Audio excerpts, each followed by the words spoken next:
Happy Khudurkuni Puja to all of you guys and also happy Sunday. So आज है बहुत बड़ा दिन, बहुत बड़ा पूजा के दिन है जो हमारे सारे उड़े पीपल के लिए, ख़ास करके जो लड़कियां हैं वो मतलब श्रद्धा में अपने भाई के लिए व्रत करती है। तो ये पूजा ही है माता रानी के लिए कि भाई के शुभ कामने के लिए पूजा करते हैं हम। तो मैंने भी ऐसा ही तैयारी करा था जो कि पूजा के लिए। तो सुबह सुबह उठ के मैंने नहाया और मैंने नई साड़ी पहनी बस पूजा के लिए, क्योंकि पूजा में हम नया पहनते हैं।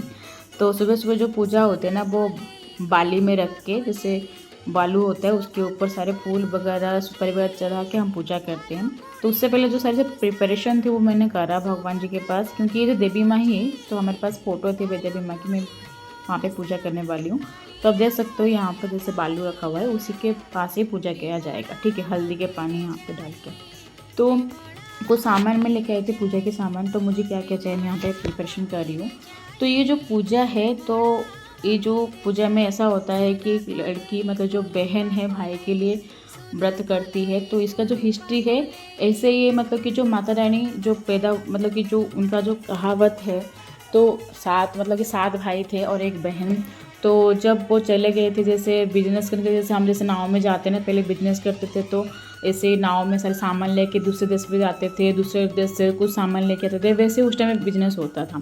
तो उस टाइम पे जब उनकी एब्सेंट की टाइम पे जो भाभीयों ने उनको तंग करा, सबसे जो छोटी वाली भाभी थी तो उन्होंने बहुत प्यार करा ननंद को, क्योंकि उसकी जो माता पिता थे उनकी देहांत हो गई थी। तो बाद में जब पता चला भाई लोगों को, वो जब वापस आए तो उनको उसने सारी स्टोरी बताई। तब जब उन्होंने बहुत उसको तकलीफ़ दी थी, सारे सब कुछ मतलब परेशानी हो गई थी उसको। फिर उसने माता रानी की पूजा करी कि मेरे भाई लोग वापस आ जाए, ठीक है। बहुत अच्छा सा एक स्टोरी है, मतलब कि कभी आप सर्च भी कर सकते हो गूगल में।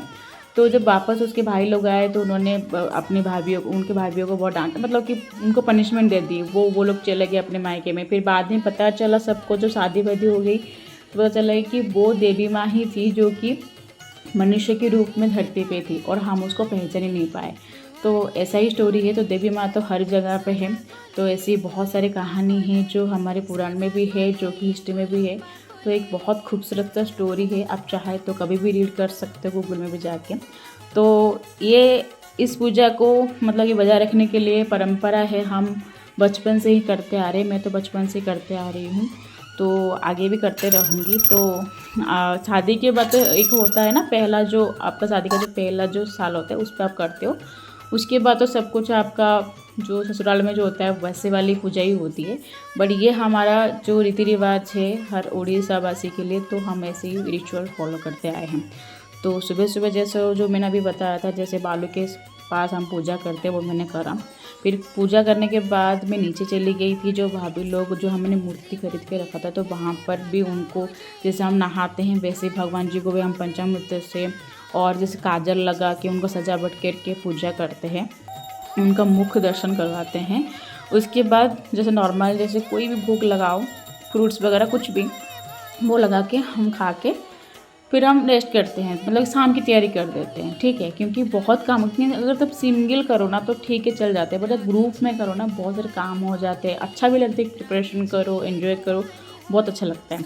तो मैं यहाँ पर प्रसाद लेके आ गई अपने घर पे। तो लंच भी बन गया था, मम्मी बना चुकी थी। और यहाँ पर कद्दू का जो साग है मतलब कि वो फ्राई होने वाली है।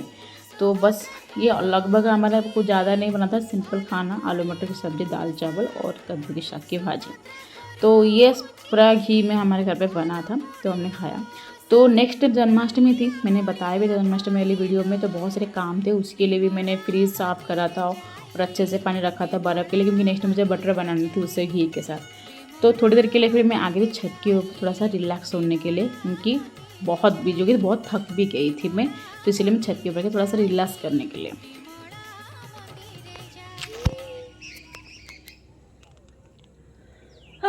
रिलैक्स होने आए हैं भाई, दिन भर होता ना जैसे काम हो गया है, सोचा थोड़ा सा रिलैक्स होने छत के ऊपर जाते हैं। आप देख सकते हो कितना अच्छा मौसम हो रखा है। तो थोड़ी देर यहाँ पर टाइम स्पेंड करेंगे, उसके बाद जाएंगे घर। शाम को हो ही गया शाम के टाइम, तो पूजा करेंगे।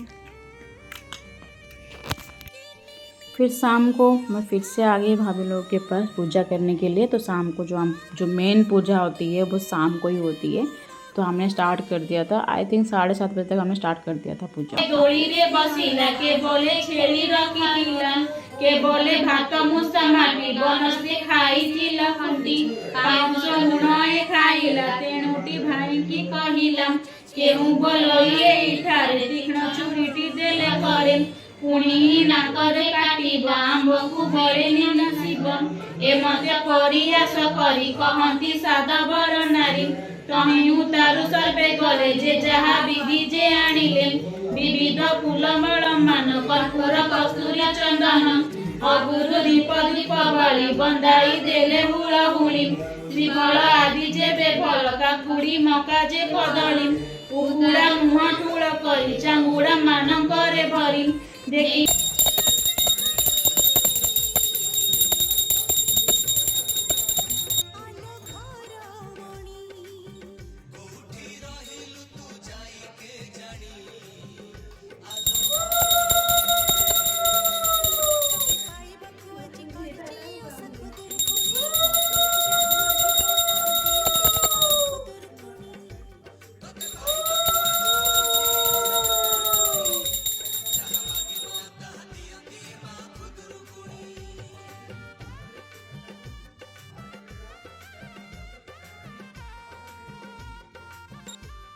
तो पूजा हो गई ख़त्म, क्योंकि भाभी का जो है ये पहला साल है शादी के बाद, तो वो पूजा कर रही थी सब कुछ, मतलब कि वो पूजा की जो सब कुछ आरती वगैरह वो कर रही थी।